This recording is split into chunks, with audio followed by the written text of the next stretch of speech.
मैं गीता में एंट्री करता हूं, हमारे अर्जुन का यही हाल है।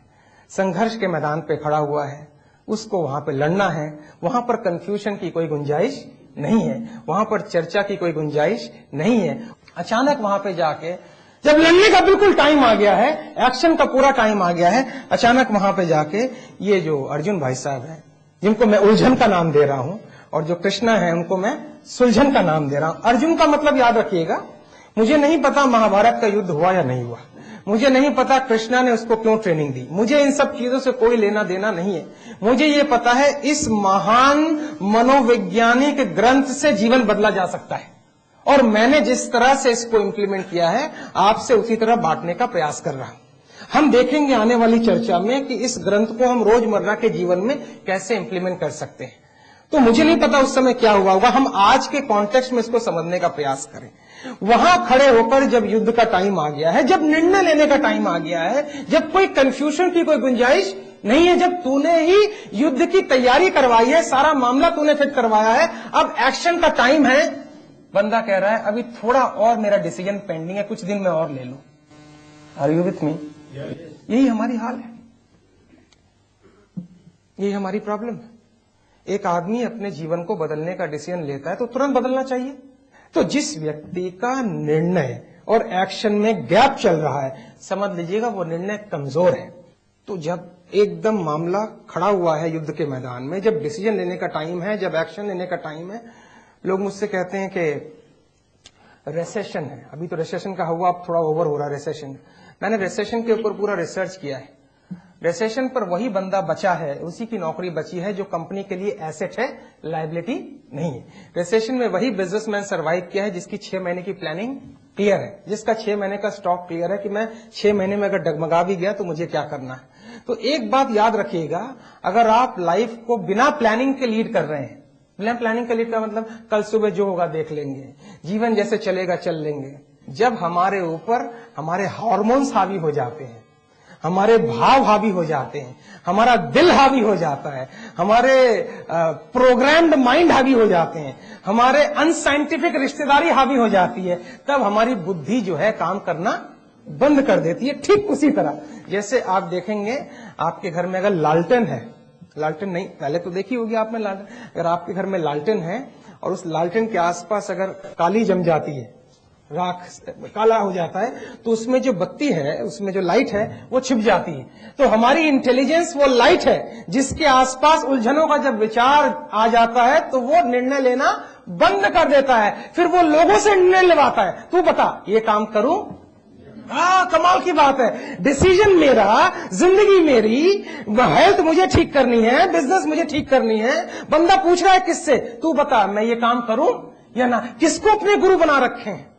एक बंदा सारी जिंदगी कंफ्यूज रहा, कभी डिसीजन नहीं ले पाया, फिर उसने एक दिन डिसीजन लिया कि चलो बहुत हो गया, अब मुझे लगता है शादी करने का वक्त आ गया है। डिसीजन भी लिया, किस चीज का लिया, शादी करने। वो अपने दोस्त के पास गया जो उसको उसने गुरु बना रखा, मुझे शादी जो है कर लेनी चाहिए, अब इसमें तेरी क्या राय है। अपने दोस्त गुरु से पूछ रहा है, दोस्त कह रहा है शादी करनी चाहिए, बहुत अच्छी चीज है, हर एक को करनी चाहिए। बोला ठीक है फिर मैं जाता हूं। बोला नहीं रुक, लेकिन मेरी माने तो कभी मत करना। ऐसे लोगों के पास जब आप जाएंगे जिनकी कोई क्लैरिटी नहीं है, जिनकी कोई स्पष्टता नहीं है, जो आपको अपने लेवल पे लाके सलाह देते हैं, आप समझ रहे हैं मैं क्या कहना चाह रहा हूं, जो अपने लेवल पे आपको ले आएंगे फिर सलाह देंगे। जरूरत क्या थी कृष्णा को, अर्जुन को 700 श्लोका के अंदर 18 चैप्टर में ट्रेनिंग देने की। सीधा कहता भैया ठीक है, मतलब अगर मैं आज से 5000 साल पहले चला जाऊं तो सीधा कहना चाहिए था भैया ठीक है, बहुत अच्छे विचार है, तूने ये निर्णय लिया है कि युद्ध करना बुरी बात है। यही तो कह रहा है कि भाई मुझे युद्ध करने की इच्छा नहीं है, मेरे रिश्तेदार सामने खड़े हुए हैं, तूने निर्णय लिया है युद्ध करना बुरी बात है, तो मैं एक काम करता हूं, कोई जरूरत नहीं युद्ध करने की, इस युद्ध को यहीं रोक दिया जाए। एक लाइन में पूरी गीता वही खत्म हो जाती। पहला अर्जुन का था, दूसरा कृष्णा का था, गीता खत्म, 3 श्लोका में गीता खत्म हो जाती। भाई आपके अंदर युद्ध ना करने के विचार आए तो आपके ट्रेनर को क्या कहना चाहिए, बिल्कुल सही बात है, लड़ना गंदी बात है, अच्छी चीज नहीं है, हम घर चलते हैं। एक लाइन में बात खत्म हो जाती कि भैया तूने युद्ध के लिए मना किया है, अब हम घर चलते हैं। नहीं, आपकी लाइफ को थोड़ा आज रात इवैल्यूएट कीजिए। मैं आपको इसमें नहीं ज्यादा ले जा रहा हूं, मैं ऊपर ऊपर से ले जाऊंगा क्योंकि ज्यादा जाने की जरूरत नहीं, साइड से रास्ता ले जाएंगे। आप अपनी लाइफ को इवैल्यूएट कीजिए, आप पाएंगे आपकी लाइफ में इतने सारे पेंडिंग अरमान और ड्रीम्स हैं जो आप नहीं पूरा कर पाए। इतने सारे ब्लॉक्स आपको मिलेंगे और आपने हजारों पर्सनालिटी कैरी कर दी, आप किसी के साथ रिलेट नहीं होना चाहते हैं, आप कह नहीं पाते कि भैया माफ करना, अभी मैं तुमसे रिलेट करने की हालत में नहीं हूं। नहीं होता पड़ता है, इसको भी इसको भी इसको भी इसको भी। इतनी पेंडिंग ब्लॉकेजेस हैं, इतनी पेंडिंग है कि अभी लाइफ नेचुरल नहीं है। और ये पेंडिंग ब्लॉकेजेस क्या क्या करते हैं, आप किताब पढ़े पता लगेगा। आपके शरीर में जो ये बॉयल्स प्रॉब्लम होती है, अंदर में जो पेट खराब हो जाता है, और हार्ट अटैक और अर्थराइटिस, ये इतनी सारी बीमारियां, ये जो पेंडिंग इमोशंस हमने रखे हैं, ये बीमारी का रूप लेती हैं। एक आदमी सिगरेट नहीं पीता है, एक आदमी दारू नहीं पीता है, एक आदमी गुटखा नहीं खाता है, फिर भी उसको बीमारी होती है। इधर दर्द उधर दर्द, हेलो, ये ब्लॉकेजेस है अंदर के जो हमने रिलीज नहीं किए। Physical blockages, psychological blockages. Krishna को साफ दिखाई दे रहा है ये बच्चा मेरा अगर अपना ब्लॉकेज रिलीज नहीं करेगा तो ये अपने घर में बवाल करेगा, इसको रात को सपने आएंगे, ये अपने बच्चे को थप्पड़ मारेगा, दुर्योधन का गुस्सा बच्चे पे निकलेगा। हेलो, आप समझिए, चीज को समझिए, कहां का गुस्सा कहां निकल। आप कभी आपके साथ भी ऐसा होता होगा, आप अचानक गुस्से में आ जाते हैं और अपने लेबर पे भड़क पड़ते हैं, अपने घर में भड़क पड़ते हैं और कोई लिंक नहीं मिल रहा है, ये गुस्सा आया तो आया कहां। और फिर आप कहते हैं यार वैसे तो मैं अच्छा आदमी हूं, कभी कभी गुस्सा आ जाता है, ये बहुत अच्छा मंत्र है अपने आप को ठीक करने का, वैसे तो मैं भला आदमी हूं। तो इस सब चीजों से काम नहीं बनेगा, अपने आप से बात करने से काम बनेगा। ये बंदा कह रहा है, मैं शुरू करता हूं, प्रथम अध्याय का श्लोक नंबर 25 है। अच्छा, पहले तो आप समझिए जरा धृतराष्ट्र ने थोड़ा क्या कहा, पहले उस पर ध्यान दीजिए क्योंकि जरूरी है। अगर आप किसी परिवार को चला रहे हैं तो धृतराष्ट्र का स्टेटमेंट सुनना बहुत जरूरी है। धृतराष्ट्र कहता है संजय को कि भैया तुम ये बताओ कि धर्म भूमि कुरुक्षेत्र में युद्ध की इच्छा से एकत्रित मेरे और पांडवों के पुत्रों ने क्या किया। पहला और अंतिम स्टेटमेंट है धृतराष्ट्र का, इसके बाद कोई स्टेटमेंट नहीं है, एक लाइन में। आप देखिए इसमें कमाल की बात देखिए, धृतराष्ट्र ने जो वर्ड यूज किया है, किसके पुत्र, एक बार जोर से बोलिए इसको, और एक बार जोर से बोलिए। यहां मेरे और तेरे आ गया, युद्ध शुरू हो गया ना। हेलो, जितनी भी बिजनेस पार्टनरशिप टूटती हैं, परिवार टूटते हैं, क्यों टूटते हैं, मेरे तेरे आ जाता है, हमारे से निकल जाते हैं। भारत ही एकमात्र ऐसा देश है जहां पे अभी तक टीम वर्क का कॉन्सेप्ट काम नहीं करता है। तुम देखा हमारी फुटबॉल टीम 160 नंबर पे है। हमारी फुटबॉल टीम की जो रैंकिंग है वर्ल्ड में, कितने नंबर पे पता है, 161। अब थोड़ी नीचे आ गई होगी, अब थोड़ा टीम वर्क आ गया होगा। इसका कारण पता है क्या है, क्योंकि हम बॉल पास नहीं करना चाहते हैं, खुद गोल करना चाहते हैं। टीम वर्क का मतलब क्या है, बॉल को आगे बढ़ाओ, एक और देगा, हम तो इधर से लेके खुद गोल करेंगे, हम नहीं देंगे बॉल। अगर और हो सके तो अच्छा काम करो, मेरे सामने ही गोल पोस्ट रख दो, मैं गोल करता रहूंगा। हम टीम वर्क में काम नहीं कर सकते हैं।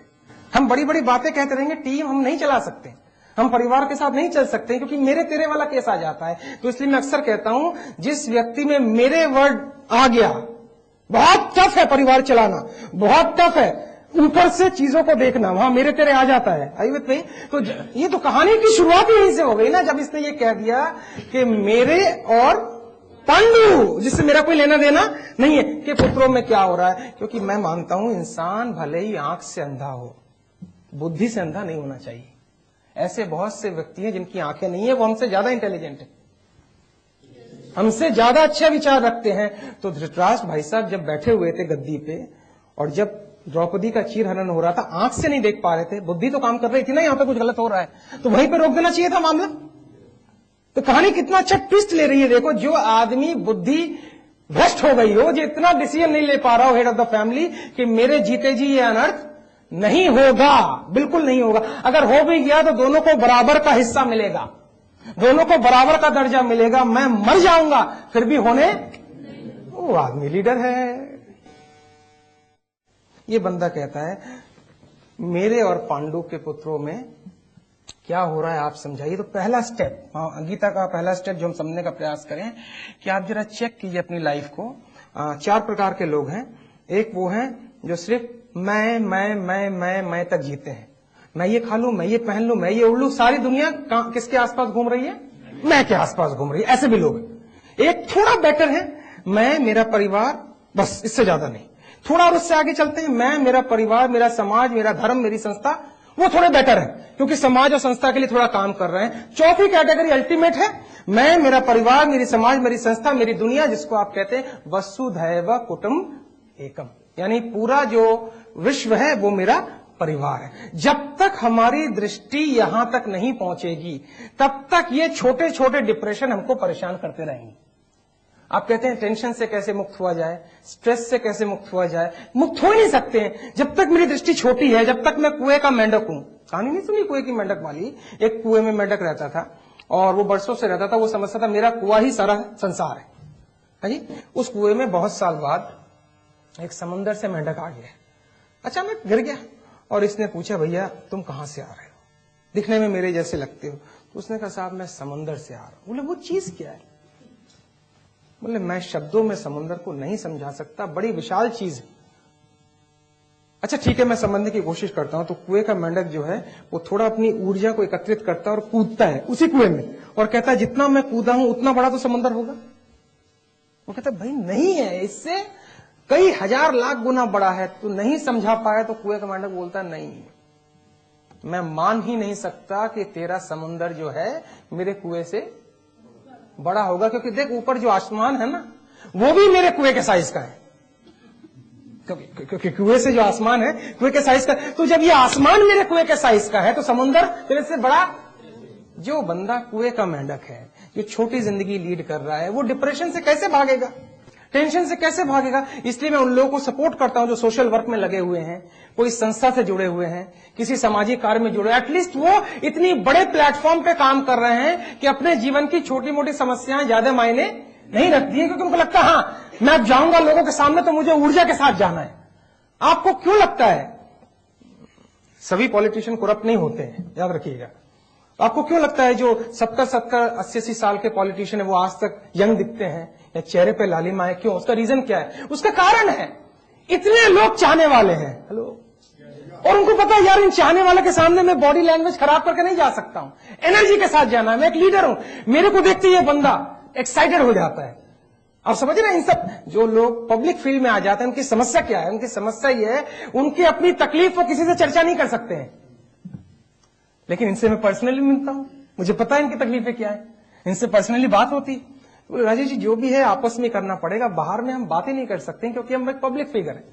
तो जब आप पब्लिक फिगर बन जाते हैं उसका लफा भी है और नुकसान भी है। नुकसान तो बहुत बड़ा है क्योंकि आप अपनी समस्या अपने फॉलोअर को नहीं बता सकते, लेकिन नफा नुकसान से ज्यादा है क्योंकि इतने ज्यादा फॉलोअर हैं वो उसकी ऊर्जा आपके अंदर जान डाल देती है। तो ये लोग मैं मेरा परिवार यहां तक सीमित नहीं है, हमारे की तरफ यात्रा तय करते हैं। पर फिर भी छोटा विजन है, अभी भी यूनिवर्सल विजन नहीं बना है, अभी भी पूरे विश्व रूप वाला विजन नहीं बना है। तो सबसे पहली बात, अगर आप गीता को वाकई इंप्लीमेंट करना चाह रहे हैं तो जरा आप चेक करें कि क्या आप अभी भी एक संकुचित जीवन व्यतीत कर रहे हैं या एक बहुत ही गिविंग ओरिएंटेड और बहुत ही पावरफुल जीवन व्यतीत करें। लोग मुझसे कहते हैं क्या दें, हम क्या दें?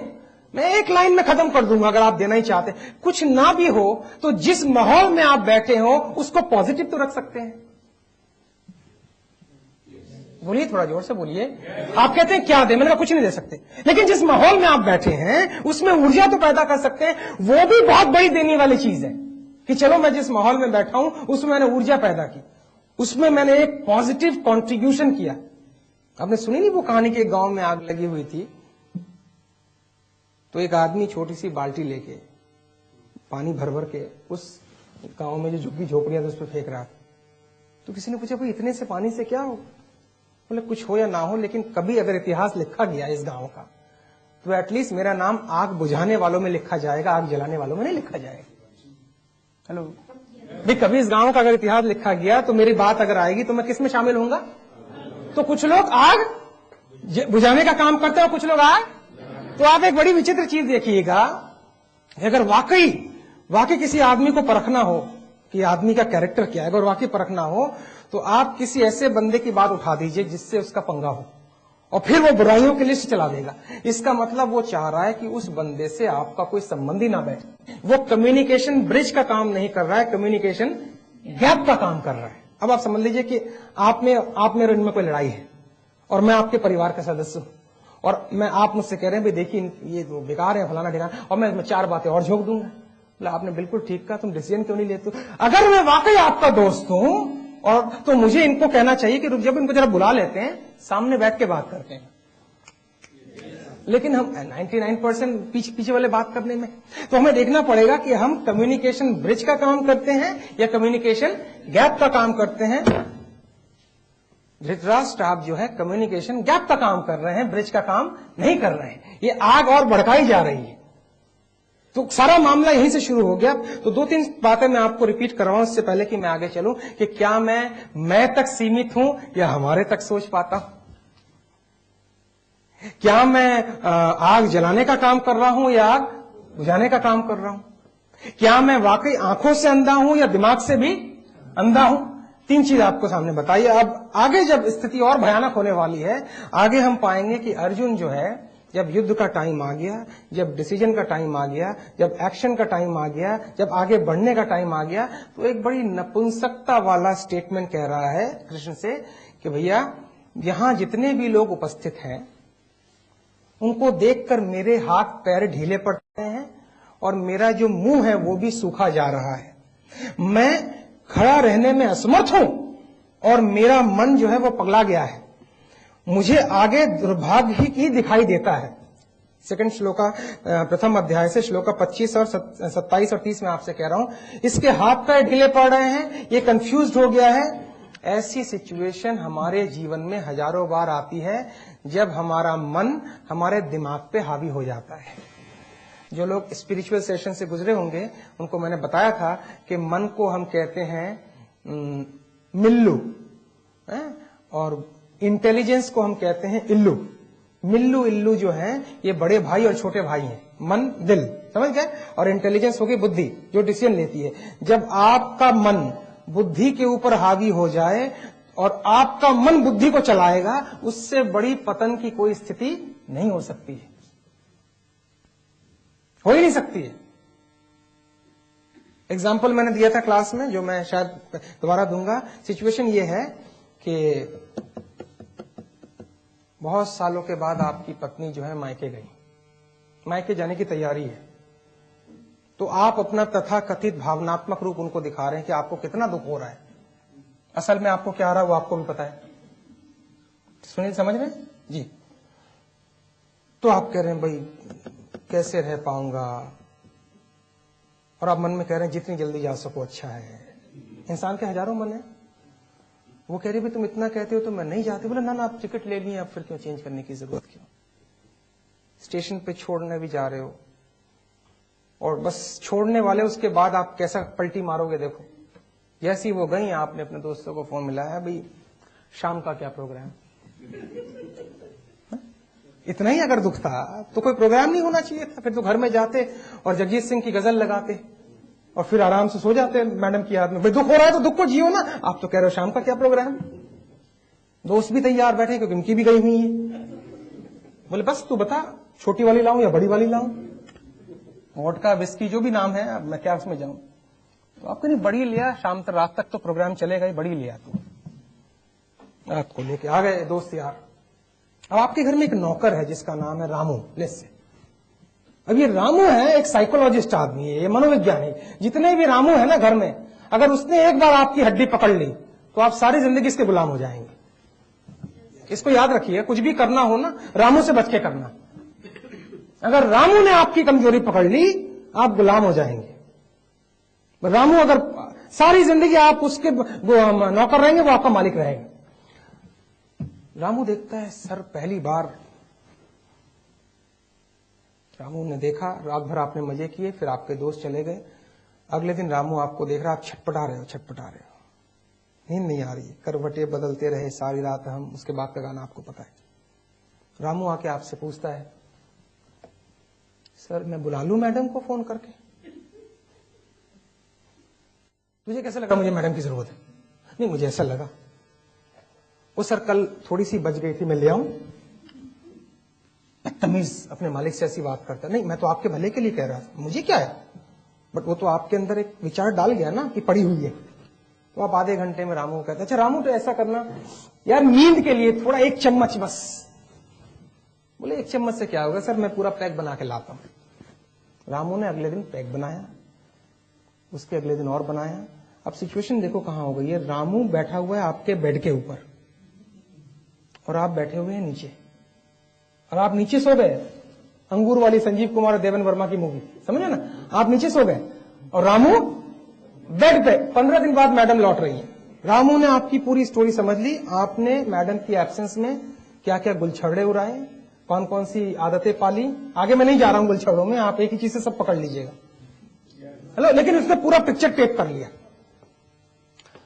अब मैडम लौट रही है। अब आप देखते हैं रामू जो है, जो हर रोज सुबह ठीक 8 बजे आपका ब्रेकफास्ट सर्व करता था, आज वो ब्रेकफास्ट लेट दे रहा है, क्योंकि वो भी रात भर का जगा हुआ है, 14 दिन का। आप चिल्ला के कहते हैं रामू ब्रेकफास्ट नहीं आया। रामू कह आ रहा है सर, तबीयत ढीली है आज, 1 घंटा हो गया नहीं आया। और आप जब चिल्लाते हैं तो रामू नजदीक आके कहता है सर चिल्लाइए मत, बता दूं, चिल्लाइए मत, शांत रहिए, आ रहा है, हम भी बिजी हैं। ये जो आपका रामू है, इसने जो आपके ऊपर कंट्रोल लिया, ये सारी जिंदगी आप तड़पते रहेंगे और इसके चंगुल से बाहर नहीं निकल पाएंगे। क्योंकि रामू जो है हमारे अंदर ही है और मालिक भी हमारे अंदर है। हमारी बुद्धि मालिक होनी चाहिए और हमारा मन रामू होना चाहिए, लेकिन हमारी वासनाएं, हमारी इच्छाएं, हमारे अंदर का कमजोर संकल्प, हमारा कमजोर दृष्टिकोण, मैं कितना भी कह लूं, कितना भी चर्चा कर लूं, जीतता वो कमजोर संकल्प है और हारता मालिक है। हेलो, लेकिन चर्चा तो करनी पड़ेगी, क्योंकि मैं मानता हूं, मैं सकारात्मक दृष्टिकोण का ट्रेनर हूं। बूंद बूंद गिराते गिराते एक दिन तो छेद होगा, एक दिन तो होगा। चर्चा तो करनी पड़ेगी। जितवाना किसको है? मालिक को। हारना किसको है? रामू को। दोनों की जरूरत है। कैसे जरूरत है बता देता हूं। एक गांव में एक अंधा था और एक लंगड़ा। अंधे की प्रॉब्लम क्या थी? अंधे की प्रॉब्लम ये थी कि वो भाग सकता था लेकिन देख नहीं सकता है, और जिसके पैर नहीं थे उसकी प्रॉब्लम ये थी कि वो देख सकता है लेकिन भाग नहीं सकता है। उस दिन गांव में आग लगी, दोनों में लड़ाई थी, कभी बात ही नहीं हुई, लेकिन जिस दिन आग लगी दोनों ने समझौता किया कि भाई काम करते हैं, तू भाग सकता है लेकिन देख नहीं सकता, मैं देख सकता हूं लेकिन भाग नहीं सकता हूं। ऐसा करता हूं, मैं तेरे ऊपर बैठ जाता हूं, मैं तेरी आंख बन जाता हूं, तू मेरा पैर बन जा, मैं तुझे गाइड करूंगा और तू दौड़ता जा। जिस दिन, इसको थोड़ा समझने का प्रयास कीजिएगा, जिस दिन आपकी बुद्धि आपके मन पे बैठ जाती है, उस दिन टॉप ऑफ द वर्ल्ड आप पहुंच जाते हैं। जिस दिन आपकी बुद्धि कहती है भाई इधर जाना है, इधर नहीं जाना है, बस मामला इतना सा करना है, ना बुद्धि में और मन में लड़ाई नहीं करवानी है, इन दोनों को क्या बना देना है? बस गहरा दोस्त बना देना है कि मन भागे, क्योंकि मन का काम ही है भागना। बुद्धि बस ये कह दे, ये छोटे भाई ऐसा है, मिल्लू, मिल्लू मतलब मन और इल्लू मतलब बुद्धि, इंटेलिजेंस, ये छोटे भाई ऐसा है, जा तो तू रहा है, लेकिन मेरी सलाह है कि अगर ये काम तू 4 दिन डिले कर दे तो इसमें कोई बुराई नहीं। और देखिएगा 4 दिन बाद विचार बदल जाएंगे। हमने जब जब अपने छोटे भाई को इग्नोर किया है तब तक समस्या को इनवाइट किया है। यहां पर जो सिचुएशन है, अर्जुन का मन अर्जुन की बुद्धि के ऊपर बैठ गया, तो इसलिए हमने अर्जुन का नाम जो है उलझन दिया है और कृष्णा का नाम सुलझन दिया है। और ये कह रहा है मेरे हाथ पैर ढीले पड़ जाते हैं, पड़ रहे हैं, मेरे से धनुष नहीं उतारा जा रहा है, मैं बहुत कंफ्यूजन वाली स्थिति में हूं। कभी कभी जब मैं ये पढ़ता हूं और बहुत गहरा चिंतन में करता हूं तो मैं देखता हूं हमारे देश की आज तक स्थिति यही बनी हुई है पिछले 1000 सालों से। मैं सोच में पड़ जाता हूं इस देश में कभी आंदोलन हुआ है या नहीं हुआ है, रेवोल्यूशन हुआ या नहीं हुआ है। विचार पैदा हो जाता है, क्योंकि मैं इसलिए सोच में पड़ जाता हूं, एक आदमी आपके घर में आता है, 100 साल तक तो आपको पता ही नहीं पड़ता है कि यह आदमी मुझे लूट रहा है। 100 साल के बाद अचानक आपको लगता है कि आप गुलाम हो गए। फिर 100 साल के बाद गुलामी की लड़ाई शुरू होती है और आने वाले 90 साल के बाद आपको आजादी मिलती है। आप समझ रहे हैं मेरा इशारा किस तरफ है ना? एक आदमी आपके घर में 100 साल से काम कर रहा है, पता ही नहीं पड़ता है। इसका कारण कैसा? कारण यह है कि आज भी हमारे देश में स्थिति है कि ज्यादा लोग संघर्ष या रेवोल्यूशन के माइंडसेट में नहीं है। आराम की जिंदगी, भाई अपना क्या है, 2 वक्त की रोटी मिल जाए, वो गुलामी में मिले या आजादी में मिले, इससे क्या फर्क पड़ता है? 2 वक्त की रोटी मिल रही है ना, वो तो आजादी में भी मिलेगी तो भी हम गुलाम, गुलामी में मिलेगी तो भी हम गुलाम। तो हमने गुलामी वाली प्रवृत्ति को अपनी मानसिकता बना ली है। हम आजाद होना उस तरह नहीं चाहते जिस तरह से एक चिड़िया वर्षों से एक शिकारी के पास थी पिंजड़े में, उस शिकारी के पास थी, लेकिन वो हर रोज कहती आजादी आजादी आजादी, चिड़िया कह रही है। एक दिन शिकारी ने सोचा चलो इसको आजाद कर देते हैं, उसने पिंजड़े से उसको निकाला और उड़ा दिया। वो फिर आके बैठ गई इसमें, बट इसने फिर पिंजरे से निकाला, दूर उड़ा दिया। ये सोचा कि नहीं आएगी। अगले दिन सुबह देखा कि वो चिड़िया जो है फिर उस पिंजरे में आके बैठी हुई है और फिर वो चिल्ला रही है, लेकिन उसको आजाद नहीं होना है। हमारी मानसिकता ऐसी हो गई है कि हम, अब तो खैर किसी विदेशी ताकत से हम गुलाम नहीं है, लेकिन हम अपनी आदतों के गुलाम हैं, अपने विचारों के गुलाम हैं, अपने धर्म के सिंबल के गुलाम हैं। हम अगर एक मस्जिद से गुजरते हैं तो कहते हैं यहां पे हमारा खुदा है, लेकिन मंदिर में नहीं है। और हिंदू कहता है यहां मंदिर में खुदा है, हमारा मस्जिद में नहीं है। लेकिन दोनों ही गलत कह रहे हैं। मैं बताता हूं कैसे गलत कह रहे हैं। क्योंकि मस्जिद वाला भी कह रहा है कि नहीं खुदा जो है वो कोई और है, हिंदू वाला भी कह रहा है नहीं ब्रह्मा कोई और है, और पादरी भी कह रहा है फादर कोई और है, हेलो, और सिख भी कह रहा है नहीं ये तो हमारे गुरु है लेकिन ईश्वर कोई और है। तो ये भी कह रहा है खुदा कोई और है, ये भी कह रहा है ब्रह्मा कोई और है, ये भी कह रहा है। तो ये और कौन है? एक और कॉमन होगा ना जिसकी चार ये बातों कर रहे हैं।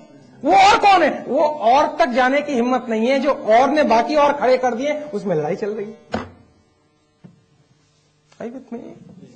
हम अपनी आदतों के गुलाम है, विचारों के गुलाम है, सिंबल के गुलाम। हम एक मंदिर में मान लो बरसों से अगर हाथ जोड़े हैं, एक दिन तुम बिना हाथ जोड़े चले जाओ, देखो रात को सो नहीं पाओगे। हमारे प्राइवेट गॉड है, आपको पता है। मैंने ऐसे लोगों को देखा है जो कैलाश मानसरोवर की यात्रा पे जाते हैं, अपने शिवलिंग के भगवान साथ लेके जाते हैं। छोटा सा एक पॉकेट शिवलिंग है, वो डाल के जाएंगे। मैंने कहा कैलाश जहां शिव जी बैठे, बोले ना जब तक इनके दर्शन ना कर लो, पहले ये फिर वो। मैंने कहा ये, बोले नहीं इसकी आदत ये छोटे वाले जो भगवान है इनकी आदत लग गई है। अब ठीक है, अब ठीक है। अब यहां पे महाभगवान के दर्शन हो रहे हैं, आर यू विथ मी? लेकिन उसमें नहीं होगा, अभी छोटे वाले में। एक दिन वो चर्च में एक लेक्चर चल रहा था, तो जीसस क्राइस्ट ने सोचा बहुत दिन हो गए मुझे नीचे गए हुए, मैं भी जरा सुन लूं मेरे बारे में जो बता रहा है ये पादरी ठीक है या नहीं। तो पादरी कह रहा होगा कि अगर आप दोनों हाथ खोल के ईश्वर को पुकारो तो वो आ जाएंगे। If God is with you who can be against you, ऐसी ऐसी बातें चल रही हैं। दोनों हाथ खोल के आप पुकारो तो आ जाएंगे। जीसस कह रहा अच्छा दोनों हाथ खोल के पुकारो तो मैं आ जाऊंगा। चल ठीक है। जैसे ही वो चर्च खत्म हुआ, नहीं खत्म नहीं हुआ था, बीच में जाके वो पादरी को कहता है अच्छा भाई आ गया मैं, बोल। पादरी को कह रहे हैं जीसस मैं आ गया बता। तो पादरी कह रहे पागल को बाहर निकालो, पागल आदमी इसको बाहर निकालो। मतलब वो पादरी कह रहा है कि दोनों हाथ को पुकारोगे जीसस आ जाएंगे। जीसस कह रहे हैं मैं आ गया, और बोले पागल आ गया तो बाहर निकाल। जब सारे लोग चले गए तो फिर जीसस ने कहा मैं पागल हूं? बोले पादरी ने कहा मुझे पता है आप जीसस हो, लेकिन अगर आपको मैं इंट्रोड्यूस कर देता तो मेरा धंधा चौपट हो जाता। मुझे पता है आप आ गए हो, लेकिन भैया इतने सालों से जो मैंने अपनी ये पैंट बैठाई है, अगर आपको मैं ले आता मार्केट में तो मैं कहां जाता। अब आओ बैठ के चाय पीते हैं। आयु नहीं, अगर आपके सामने भगवान आ भी गए तो भी आपको नहीं, ये छोटा वाला है, ये जो छोटा भगवान है जो मैं बरसों से कैरी कर रहा हूं, जब तक इसके दर्शन में ना कर लूं तब तक आप कैलाश में बैठा भी दो, इसको ऊपर भी कैलाश में बैठा दो, जब तक वो छोटा साथ नहीं जाएगा काम नहीं बनेगा।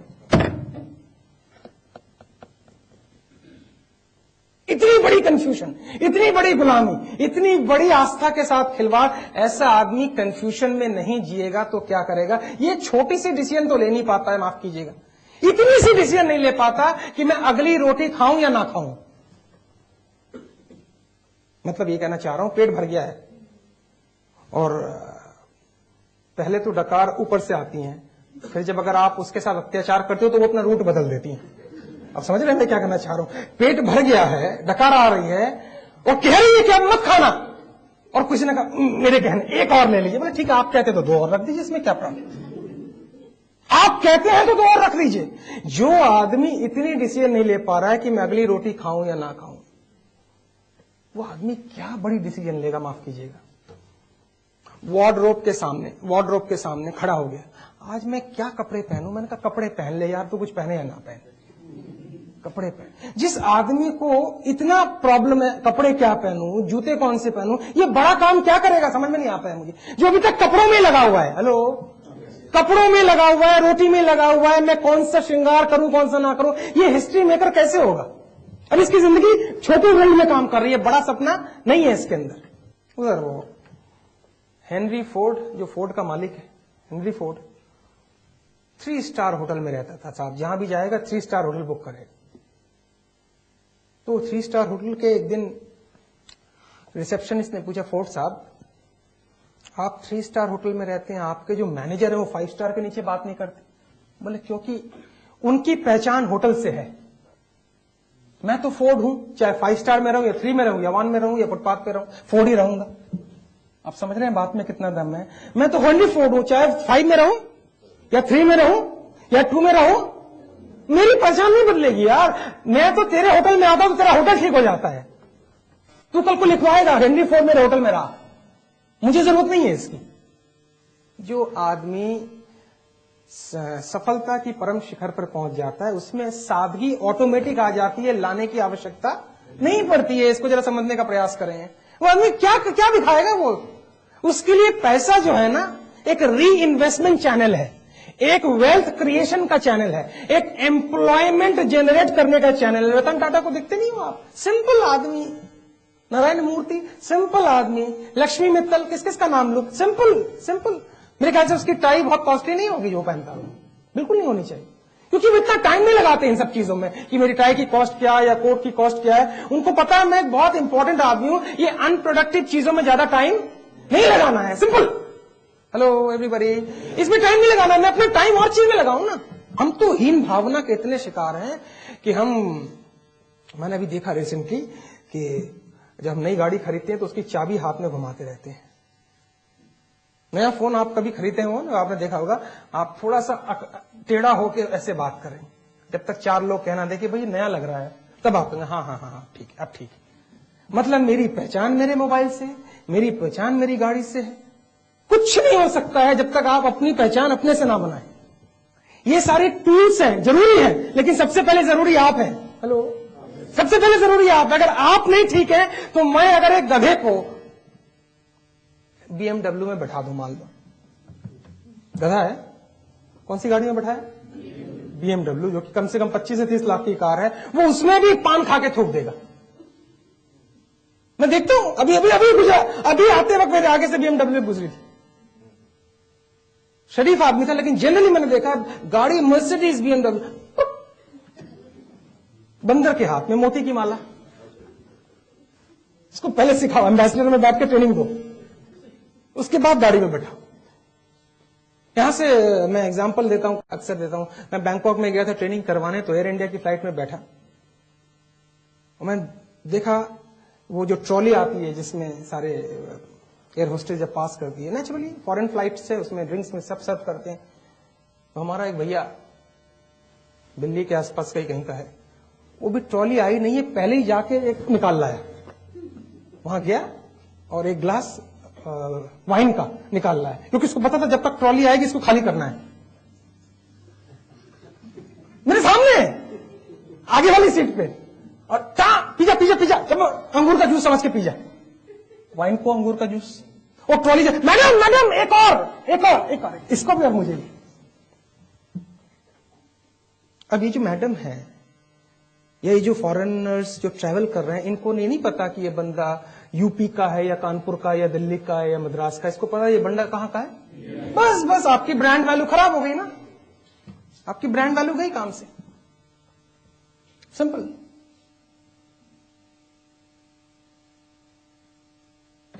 कंफ्यूजन, क्लैरिटी नहीं। ये बंदा जब एकदम डिसीजन के कगार पे है, एक्शन लेने का टाइम है, इधर जाना है या इधर जाना है, अभी तक ये सोच रहा है मैं करूं या ना करूं। हमारे में से बहुत से ऐसे लोग हैं जो किसी ना किसी तरह हेल्थ प्रॉब्लम से सफर कर रहे होंगे, टेस्ट कराऊं या ना कराऊं, अभी और थोड़ा देर देख लेते हैं फिर करा लेंगे। जिस दिन पूरी बीमारी एकदम, आपको पता है आज की डेट में डॉक्टर्स भगवान से कम नहीं है। आपकी एवरेज एज पहले 40 से 50 साल थी, वो बढ़ के 70 पे आ गई है, क्योंकि आज की डेट में जो रिसर्च हुए हैं, आधी बीमारियां तो ये खत्म हो जाती हैं इलाजों से। अगर आप अपना पूरा हेल्थ चेकअप ठीक से कराएं तो आप 80% बीमारियों से मुक्त रहेंगे। थोड़ा सा अवेयर रहें कि मुझे अपनी हेल्थ पर ध्यान रखना है। 80% बीमारियों पे अवेयर रहेंगे। यहां पेन, अच्छा लोग जब अपने दुखों की चर्चा करते हैं, आप देखना रॉयल दुख है, रॉयल दुख, सोफिस्टिकेटेड दुख है। कोई कहता है मेरे को तो इधर में दर्द सा रहता है, बोले ये तो कुछ भी नहीं है, मेरे तो पूरे में दर्द रहता है। दोनों डिप्रेस्ड, यार उस वक्त कोई बोलेगा मैं दिखाते क्यों नहीं इतने आलसी आदमी हो, बस बोलेगा आज से तुम्हारे से हमारी दोस्ती खत्म। आज से दोस्ती नहीं रहनी है, ये आदमी सुधरने की बात कर रहा है। तो थोड़ा सा जब हम इस चर्चा से गुजर रहे हैं तो अपनी लाइफ को हम इवैल्यूएट करें कि मुझे आज क्या नए डिसीजन लेने हैं, मैं क्या कंफ्यूजन में जी रहा हूं। एक चीज याद रखिएगा, जब भी आप कोई नए डिसीजन लेने जाएंगे तो आपकी पुरानी आदतें उनको लेने नहीं देंगी। वो आपसे सवाल करेंगी बाहर में, नहीं जैसे चल रहा है चलने दो। ठीक उसी तरीके से सवाल करेंगी कि एक मंदिर जो बहुत साल पुराना था, 1000 साल पुराना, बिल्कुल धंसने के कगार पे था, और मंदिर को ट्रस्टी होते हैं मंदिर में, उन्होंने एक मीटिंग की कि ये मंदिर कभी भी धंस सकता है और हमें लगता है कि एक नए मंदिर का निर्माण करना चाहिए। उस ट्रस्ट बोर्ड में मीटिंग में पास हुआ कि नए मंदिर का निर्माण होना चाहिए, लोगों को नए मंदिर में आने की सुविधा होना चाहिए। इस मंदिर में प्रॉब्लम कभी भी हो सकती है, लेकिन नए मंदिर का जब निर्माण होगा तो पुराने मंदिर का ईंट का ही उपयोग होगा। बात तो वही होगी ना, हम नए तो बनेंगे लेकिन पुराने को साथ लेके बनेंगे। Are you understanding? नहीं होता है, पुराने को टाटा बाय बाय कहना पड़ता है। जीवन तुरंत झटका लेके आगे भागता है, एक शॉट में आगे निकलना पड़ता है। नहीं मुझे सिगरेट छोड़नी है, लेकिन मैं ऐसा करता हूं आज 20, कल 19, फिर 18, कुछ नहीं, एक लंबी छलांग लीजिए, एक शॉट में बाय बाय। अगर वाकई छोड़नी है, हेलो वाकई छोड़नी, एक शॉट एक लेना है, कहना चल गई जिंदगी से। फिर 4-5 दिन तकलीफ होगी तो थोड़ा कुछ ले लेना था, तो चॉकलेट वॉकलेट टॉफी वॉफी, फिर हो गया काम। नहीं मुझे गुटखा तो छोड़ना है, लेकिन अरे नहीं होता, एक राउंड खत्म, उसके बाद कुछ नहीं। जो करना है उसको करके खत्म कर डालो, वरना वो रोज आपको परेशान करता रहेगा। क्योंकि ये करने की क्षमता केवल आपके पास है, हमारे पास और किसी के पास नहीं है। कभी कभी मुझे लगता है हमसे अच्छे जानवर हैं। अगर एक शेर भी टारगेट करता है तो उसको पता है कौन से मुझे जानवर को पकड़ना है, हमसे ज्यादा अच्छे हैं वो। अभी मैंने कुछ दिन पहले कहानी क्लास में बताई थी, मैं चील की ईगल की कहानी पढ़ रहा था, जो बहुत ऊंची उड़ान ईगल लेती हैं, जो शायद यहां कहीं दिखती नहीं है, वो पहाड़ों एरिया में ज्यादा दिखती है। ईगल की जो एवरेज एज है 40 साल की है, ईगल की 40 साल की है एवरेज एज। 40 साल में उसकी बॉडी सिकुड़ने लगती है और मरने के कगार पे आ जाती है। उसकी चोंच जो है वो ढीली पड़ जाती है, उससे जानवर उठाए नहीं जाते हैं, पंख भी ढीले पड़ने लगते हैं, and she becomes so weak that she can collapse any time, किसी भी वक्त वो कोलैप्स हो सकती है।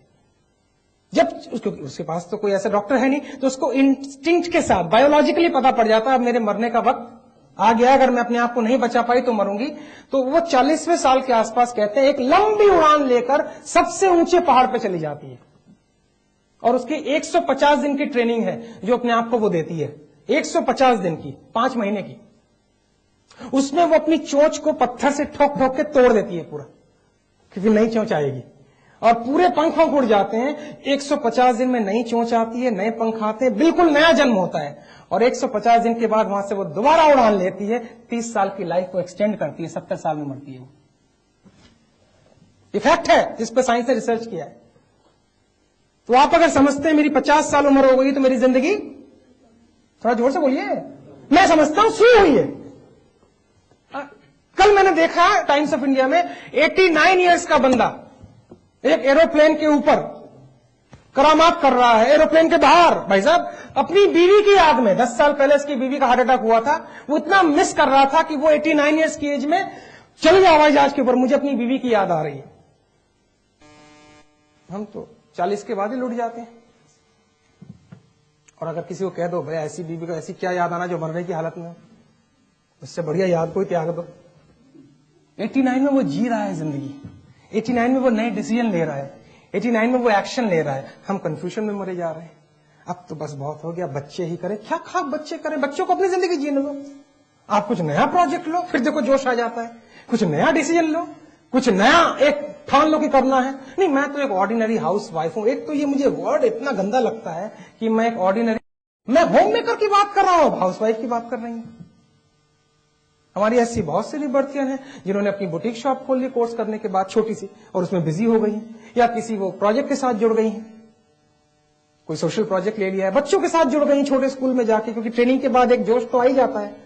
तो कहा चलो बच्चों को ट्रेनिंग देते हैं, उनसे बैठ के कहानी, स्टोरी टेलर बन सकते हैं। स्टोरी बताना भी एक बहुत बड़ी कला है, कहानी को कैसे बताया जाए, आप स्टोरी टेलर बन सकते हैं। एक चीज याद रखें, अगर जीवन में कोई बड़ा लक्ष्य नहीं है तो जोश नहीं आएगा, एनर्जी नहीं आएगी। और अगर आप सोच ले मैं क्या करूं, मेरी परिस्थिति है इसीलिए तो जोश, परिस्थिति है इसीलिए तो ये। तो हम सब अर्जुन के सिंड्रोम से गुजरते हैं। अर्जुन मतलब याद ला देता हूं, उलझन, राइट। और कृष्णा मतलब, अभी तो मैं कृष्णा पे आया ही नहीं हूं, अभी तो कृष्णा का इलाज शुरू ही नहीं हुआ, अभी तो मैं अर्जुन तक ही सीमित हूं। तो ऐसे लोगों को जब ऐसे अर्जुनों को जब कृष्णा देख रहा होता है, तो जो अनट्रेंड कृष्णा है उनको मैं टीचर्स बोलता हूं, और जो ट्रेंड कृष्णा है उनको मैं ट्रेनर्स बोलता हूं। दोनों में फर्क समझ लीजिएगा। टीचर आपने जो बोला उस पर सलाह देके आपको छोड़ देगा, ट्रेनर इतनी जल्दी नहीं छोड़ने वाला है, वो आपकी आंखों में घुस के आपको पकड़ता है। हेलो, टीचर को तो बोलना चाहिए बहुत अच्छी बात है बेटा, तू अच्छा आदमी है, तू लड़ने वड़ने में यकीन नहीं रखता है, तू घर जा और ध्यान कर। ट्रेनर बोलता ना ना ना ना, ये जो तू नहीं करेगा अपना काम, तू इतना परेशान करेगा दुनिया को, तू पूरी वाहियात फैलाएगा, ये तो लड़ना ही पड़ेगा, और तू गलत मैसेज देगा समाज को, तो लड़ना ही पड़ेगा। जब ऐसे कहते हैं, मुझे पता नहीं, जब पहली बार जब भगवत गीता विश्व में पहुंची तो कुछ लोगों ने कृष्णा को बहुत क्रिटिसाइज किया, ये आदमी क्या है, क्योंकि जीसस लड़ने की बात नहीं करते हैं, या कोई और धार्मिक गुरु लड़ने की बात नहीं करता है, राम लड़ने की बात ज्यादा नहीं करते हैं, तो लड़ना पड़ा। ये बंदा लड़वा रहा है तो ये गंदा आदमी है ना, सबसे बड़ा पॉलिटिशियन है ये। आध्यात्मिक व्यक्ति को पॉलिटिक्स में नहीं आना चाहिए ना, ऐसा हम कहते हैं। लेकिन ये आदमी क्यों आ रहा है, ये कह रहा है मेरे लिए आध्यात्म और भौतिक और पॉलिटिक्स कोई अलग चीज सब एक है, रोल अलग अलग है। अगर मैं क्लियर हूं तो पॉलिटिक्स में भी क्लियर हूं, अगर मैं क्लियर हूं तो जीवन में भी क्लियर हूं, अगर मैं क्लियर हूं तो फैमिली में भी क्लियर हूं। आप समझ रहे हैं मैं क्या कहना चाह रहा हूं। और जो कंफ्यूज आदमी है, मेरा पॉलिटिक्स में रूप ये, फैमिली में रूप ये, बिजनेस में रूप ये, दोस्ती में रूप ये, नहीं, रूप नहीं बदले जा सकते हैं, व्यवहार करने का तरीका बदला जा सकता है। जैसे मैं यहां से आपसे बोल रहा हूं तो थोड़ा ऊंची आवाज में बोल रहा हूं, वहीं बैठूंगा तो थोड़ा आराम से बात करूंगा, तरीके में फर्क आया, बट मैं यहां कुछ, वहां कुछ, यहां कुछ, वहां कुछ, वो ही actual politics. I with me? Krishna उसको कह रहा है, बेटा ये जो तूने चार रूप रखे हुए हैं, एक तो भलाई का रूप दिखा रहा है, वो अलग है, भलाई के नीचे जो गुस्सा पड़ रहा है वो अलग है। इसलिए मैं अक्सर कहता हूं पेरेंट्स को कि अगर आपके बच्चे को गुस्सा आए, दबाइएगा नहीं, उसको ले जाइए किसी रूम में और उससे उगलवाइए, उसको सेल्फ टॉकिंग करवाइए, उससे उगलवाइए, क्योंकि गुस्सा उगल जाना ठीक है, बशर्ते कि वो अंदर रख ले, वो ब्लॉकेज बन के बीमारी में कन्वर्ट होगा। हम सब में पेंडिंग इमोशन है, हम इतने हिपोक्रेट लाइफ लीड करते हैं, हम जिसको हाथ जोड़ते हैं, मौका मिले उसका गला दबा दें। एटलीस्ट अपने आप को नेचुरल बनाना शुरू कीजिए कि भैया अभी मैं रिलेट नहीं कर पा रहा हूं, मेरे अंदर ऊर्जा वो काम नहीं कर रही है। ये बंदा इतना टॉर्चर में था अर्जुन, इसने इतने टॉर्चर देखे हैं, द्रौपदी का चिरहरण हुआ, इसका राज ले लिया गया, इसको वनवास भेज दिया गया, वहां भी नहीं छोड़ा। आप समझ रहे होंगे ना गुस्सा किस लेवल का होगा। अचानक ये कहता है मेरे हाथ पैर ढीले पड़ते जा रहे हैं, तो ट्रेनिंग होगी कि नहीं होगी, उपाय होगा कि नहीं होगा।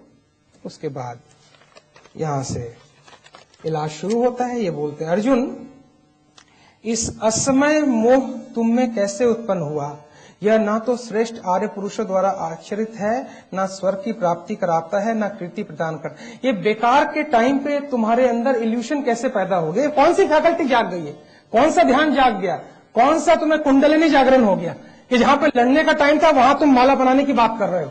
और वो कह रहे हैं, भाई साहब ध्यान से सुने, एक मतिहीन ये समझता है कि आत्मा मरती है और दूसरी आत्मा एक आत्मा मारती है और दूसरी आत्मा मरती है। वास्तव में आत्मा मार भी नहीं सकती है और आत्मा मर भी, इसको बोलते हैं सीधा अटैक करना बंदे। एक बंदा कह रहा है भाई साहब मैं मार नहीं सकता, सामने वाला बंदा कह रहा है तू किसको मारेगा, तू खाली एक शरीर से आत्मा को मुक्त करेगा, बाकी सारा काम हो चुका है, और इतना कर दे।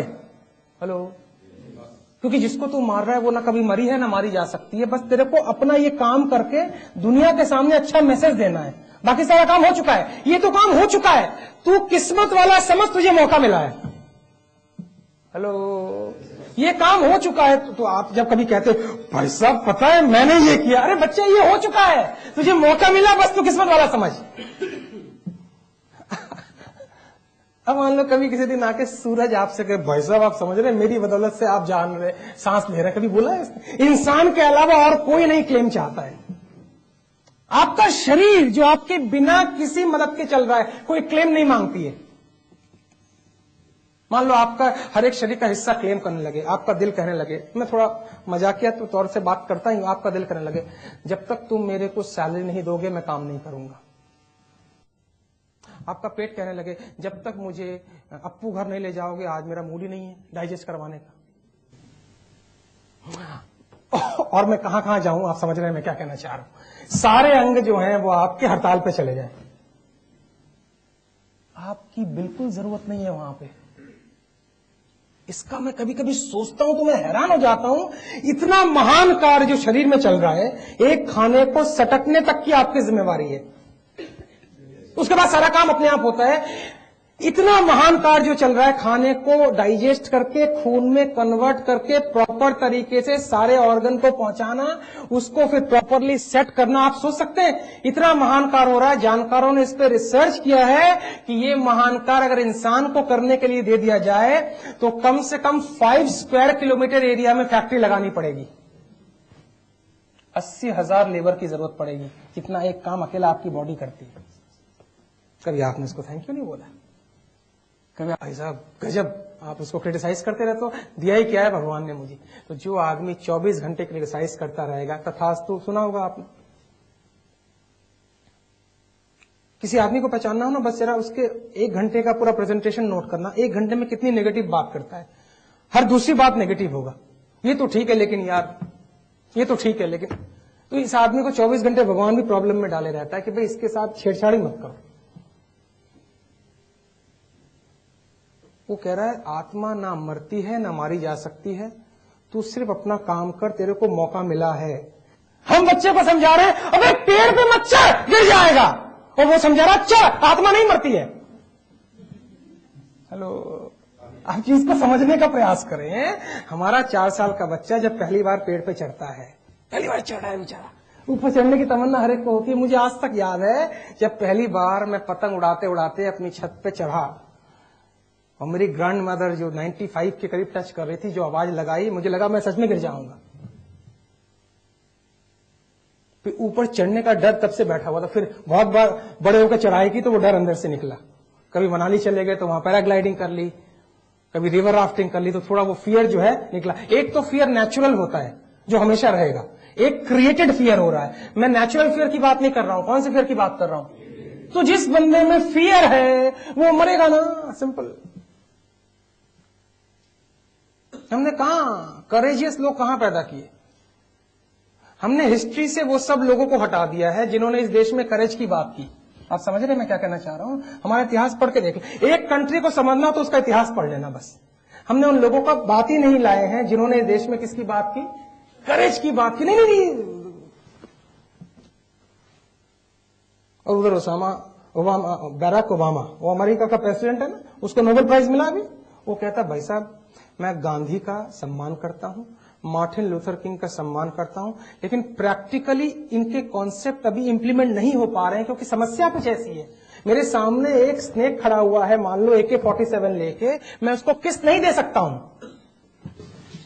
टेररिस्ट मेरे सामने ऐसे खड़ा हुआ है, मैं वहां पे नहीं कह सकता भैया अहिंसा के साथ मारो, तब तक वो मार देगा।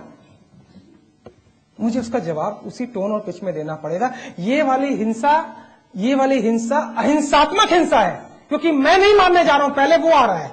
आप समझ रहे हैं मैं क्या कहना चाह रहा हूं? वो कह रहा है पहले वो आ रहा है, इसलिए मैं अपने आप को डिफेंस कर रहा हूं, ऑफेंस नहीं कर रहा हूं। डिफेंस में मारना पड़े तो बात अलग है।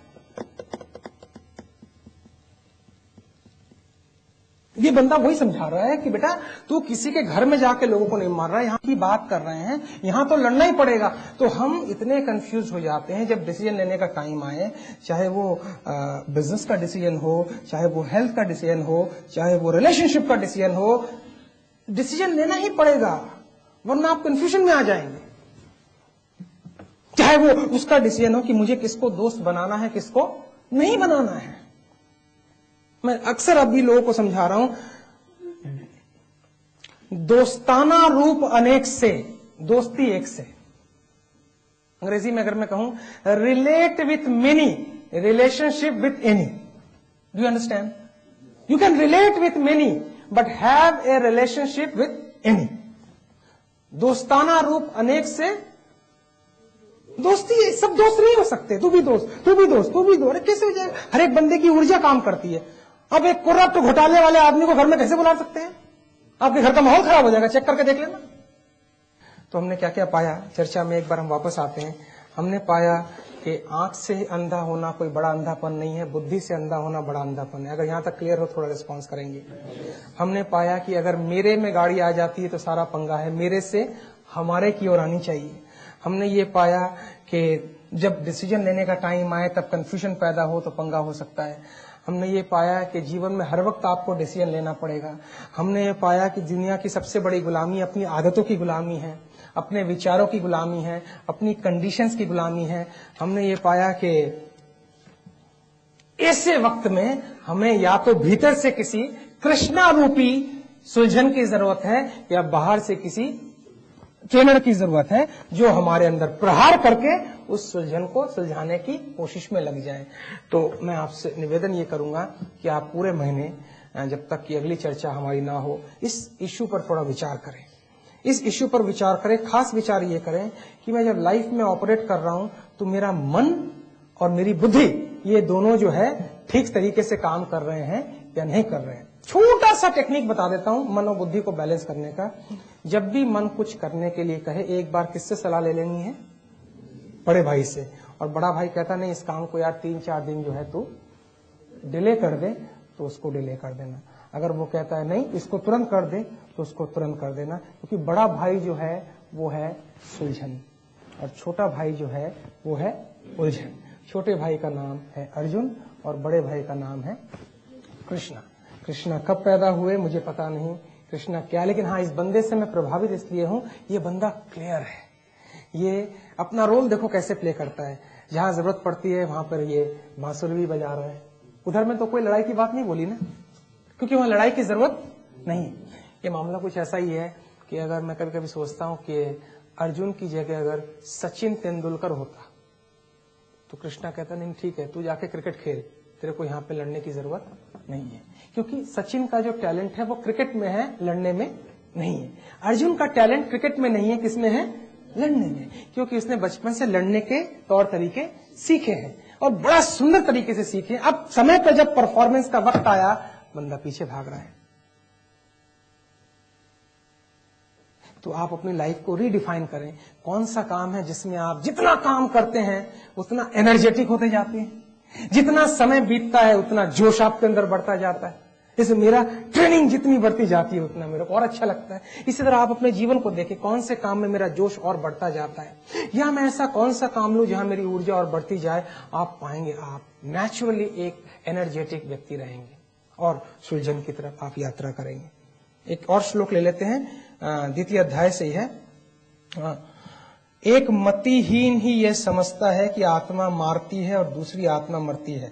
ये तो ले लिया मैंने, लेकिन इसके बाद 20 नंबर है, आत्मा ना तो जन्म लेती है न मरती है, उसका कोई आरंभ भी नहीं है अंत भी नहीं है, अजन्मी नित्य सनातन एवं पुरातन आत्मा शरीर के नाश होने पर भी नाश नहीं होती है। ये अगर मैं इसको बहुत ही स्पिरिचुअल तरीके से समझाऊं तो बड़ा लंबा प्रोसेस है और मैं उतने एक्सपर्ट भी नहीं हूं। मैं तो मोटी मोटी बातें करना जानता हूं। इसको बड़ा सिंपल समझें आप कि हमारे अंदर एक ऐसी एनर्जी है जो यूनिवर्सल एनर्जी का छोटा सा हिस्सा है। तो जब हम इस बॉडी को छोड़ते हैं या वो एनर्जी इस बॉडी को छोड़ती है तो बॉडी वहीं रह जाती है, एनर्जी अपनी यात्रा करने लगती है। इसको बड़ा इजी तरीके से समझे। लेकिन चूंकि हम कभी भी उस एनर्जी के साथ कोई संबंध स्थापित नहीं कर पाए, हम जानते नहीं है कैसी एनर्जी है। हमको तो पता है भाई शरीर है, हमको पता है मन है, हमको पता है दिल है, लेकिन इन सबको जो वो एनर्जी चला रही है वहां तक तो हमने यात्रा की नहीं। तो हमारे सारे डर के कारण ये है, क्योंकि शरीर से इतना लगाव हो जाता है, मन से इतना लगाव हो जाता है कि डर हमारा ये होता है एक दिन ये चला जाएगा। जिस दिन वो एनर्जी की थोड़ी झलक हमको मिल जाएगी, हमको पता पड़ जाएगा ये एनर्जी आती रहेगी, जाती रहेगी और बीच में थोड़ा सा टाइम एनर्जी जो है शरीर का रूप लेती है। आप समझ पा रहे हैं मैं क्या कहना चाह रहा हूं? वो टाइम को हम कहते हैं, जैसे रजनीश को किसी ने पूछा, ओशो को किसी ने पूछा आपकी उम्र क्या है, तो कहा मैं इस मकान में, शरीर को मकान बोला ना, मैं इस मकान में पिछले 55 साल से रह रहा हूं, क्योंकि मुझे पता है मकान रह जाएगा लेकिन मैं यात्रा करने लगूंगा। तो चलते फिरते उठते बैठते 24 घंटे थोड़ा सा ये विचार करें और देखें आप कि नहीं, ये चल जो रहा है इसके पीछे एक एनर्जी है जो ना तो डरी हुई है, ना कोई इसको मार सकता है, ना कोई इसको जला सकता है, ना कोई इसको गाली दे सकता है। तो अगर आप थोड़ा सा 1 महीना इस पर प्रयोग करें तो आपके अंदर से रिएक्शन बंद हो जाएंगे, लोगों को डांटना बंद हो जाएगा, एंगर बंद हो जाएगा। अगर आपको कहेगा तुम बेवकूफ हो, तो बेवकूफ हो तो किसको बेवकूफी लगी? आपको पता है मेरा एक शरीर है जिसको बेवकूफी की गाली मिल रही है, मेरा एक मन है जिसको बेवकूफी की गाली मिल रही है, मेरी एक समाज में पदवी है जिसको बेवकूफी कहा गया, लेकिन पीछे जो मेरी ऊर्जा है उसको तो कोई गाली नहीं लग रही है। तो आप उसको कह सकते हो ऑलराइट, तो सबसे बड़ी समस्या तुम्हारी है अगर मैं बेवकूफ हूं, क्योंकि फिर तो तुम्हें एक बेवकूफ के साथ टाइम बिताना पड़ रहा है। अगर मैं बेवकूफ हूं तो समस्या तुम्हारी है। तो धीरे धीरे आपके रिएक्शन कम हो जाएंगे। तो इससे पहले कि मैं अपनी बात समाप्त करूं, अक्सर जो मैं कविता आपको सुनाता हूं इस पर थोड़ा अमल करें, इससे पहले कि हम आगे मिले और अगली बार मिले, कि देखा है हमने भी जिंदगी को करीब से, बात कुछ बनती नहीं सिर्फ नसीब से, होते नहीं अरमान पूरे खोखले इरादों से, और चलती नहीं जिंदगी मरे हुए वादों से। कि मंजिल को पाना इतना आसान नहीं है, चलते हैं लोग मगर दिशा का ज्ञान नहीं है, भरे पड़े हैं ऐसे लोग इस जहान में जो सांस तो ले रहे हैं पर उनमें भी जान नहीं है।